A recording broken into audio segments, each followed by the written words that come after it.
और अब खबर कश्मीर से, जहां गुलमर्ग टेरर अटैक में मरने वालों की संख्या 5 हो चुकी है। इस हमले में सेना के 3 जवान शहीद होते हैं, 2 स्थानीय कुली मारे गए और गुलमर्ग आतंकी हमले में अब सब कुछ सामने आ चुका है। एक एक करके बड़े खुलासे सामने आ रहे हैं। जी न्यूज को पता चला कि इस हमले में 4 से 5 आतंकी शामिल थे। हमला सेना के काफिले में शामिल आखिरी गाड़ी पर किया गया। हमले के लिए M4 और AK-47 जैसे ऑटोमेटिक हथियारों का इस्तेमाल किया गया। सेना की गाड़ी पर स्टील बुलेट्स दागी गई। ये बुलेट्स गाड़ी की बॉडी को चीर करके निकल जाती हैं। इस हमले की जिम्मेदारी जैश ए मोहम्मद की ऑफशूट PAFF ने ले ली।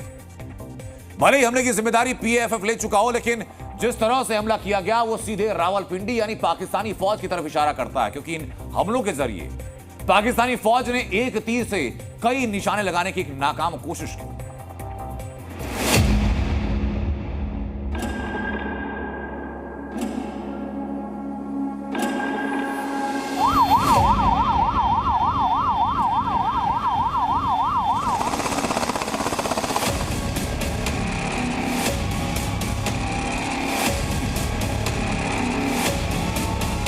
गुलमर्ग के नागिन में हुए आतंकी हमले को 24 घंटे का वक्त बीत चुका है, लेकिन अब भी पूरे इलाके में बड़े पैमाने पर सर्च ऑपरेशन चलाया जा रहा है। मकसद सिर्फ एक, किसी भी कीमत पर गुलमर्ग के गुनहगार बचकर न निकल पाए और पाकिस्तानी इरादों को नाकाम किया जाए। सबसे पहले आप गौर से पिछले 5 दिनों के अंदर हुए 2 आतंकी हमलों को देखिए। 20 अक्टूबर को सोनमर्ग के नजदीक गगनगीर में हुए हमले में AK-47 और M4 जैसे हथियारों का इस्तेमाल किया गया था। 24 अक्टूबर को गुलमर्ग में हुए हमले में भी AK-47 और M4 का इस्तेमाल किया गया। गगनगीर टेरर अटैक की जिम्मेदारी लश्कर ए तौयबा के ऑफशूट TRF ने ली थी, जबकि गुलमर्ग हमले की जिम्मेदारी जैश ए मोहम्मद के ऑफशूट PAFF ने ली। एक जैसे हथियार, हमले की जिम्मेदारी लेने का तरीका भी एक। ये बताता है कि दोनों हमलों में शामिल आतंकियों का हैंडलर एक ही है। इन दोनों हमलों का मास्टरमाइंड एक ही है और इन आतंकियों को हथियारों की ट्रेनिंग भी एक ही तरह से दी गई है। यानी इस हमले के पीछे सीधे तौर पर पाकिस्तानी फौज का हाथ होने की संभावना है, क्योंकि आतंकियों की ट्रेनिंग पाकिस्तानी फौज की सरपरस्ती में ही होती है। गगनगीर हमले के पीछे पाकिस्तान से आए आतंकियों का हाथ सामने आया था। बहुत मुमकिन है कि गुलमर्ग में हमला करने वाले आतंकी भी पाकिस्तानी ही।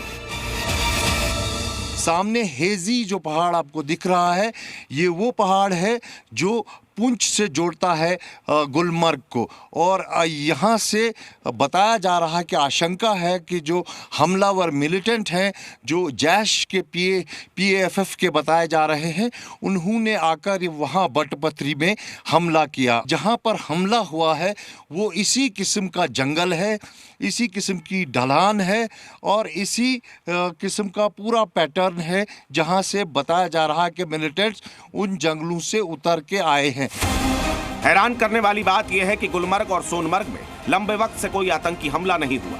दोनों ही इलाकों में आतंकी गतिविधियां या फिर आतंकियों का मूवमेंट भी नहीं देखा गया। इसी वजह से शक पैदा होता है कि पूरी प्लानिंग के साथ आतंकियों ने उन इलाकों को चुना जहां हमले होने की आशंका न के बराबर थी। इस किस्म की प्लानिंग भी ग्राउंड पर मौजूद आतंकी नहीं कर सकते। इस किस्म की प्लानिंग भी पाकिस्तानी फौज जैसा आतंक परस्त संगठन ही कर सकता है। गुलमर्ग और सोनमर्ग जैसे पर्यटन स्थलों पर हमले कर लोगों में दहशत फैल सकती है, जिससे कश्मीर के टूरिज्म सेक्टर को नुकसान हो सकता है। We will continue to strive for providing a secure environment to the people of Union Territories of J&K. आतंकियों का पहला वार भले ही निशाने पर लगा हो, लेकिन सेना से आया बयान क्लियर कट मैसेज दे गया। कश्मीर के इन गुनहगारों के दिन ज्यादा नहीं बचे। गुलमर्ग से जी मीडिया के लिए खालिद हुसैन की रिपोर्ट। और सिर्फ गुलमर्ग टेरर अटैक नहीं, बल्कि पाकिस्तान में चल रही टेरर फैक्ट्री पर भी आज एक बड़ा खुलासा हुआ। यह खुलासा जुड़ा है आतंकी ओसामा बिन लादेन से। खबर यह कि पाकिस्तान के एबटाबाद में जिस घर के अंदर ओसामा को मारा गया, उसी जमीन पर अब एक टेरर कैंप बन चुका है। ओसामा के अड्डे और उसके आसपास की पूरी जमीन पर कब्जा करके एक बड़ा टेरर कैंप खड़ा किया गया। इस कैंप को एबटाबाद में पाकिस्तानी फौज के कैंटोनमेंट एरिया के ठीक पीछे बनाया गया। इसमें लश्कर ए तैयबा, इसमें हिजबुल मुजाहिदीन और जैश ए मोहम्मद के आतंकियों को लाया जा रहा है। इस कैंप की कमान है आईएसआई के ब्रिगेडियर रैंक के अधिकारी के पास। कैंप के अंदर टारगेट की रेकी करने से लेकर और हथियार चलाने तक की ट्रेनिंग भी दी जा रही है। साल 2011 में अमेरिकी सील कमांडोज ने अब्बाबाद में एक छापा मारा और ओसामा बिन लादेन को मारा। ओसामा के शव को समंदर में दफनाया गया ताकि उसकी यादें ना रहें, लेकिन पाकिस्तान ने ओसामा के घर को आतंक की नई खेप खड़े करने का हथियार बना लिया। जी न्यूज़।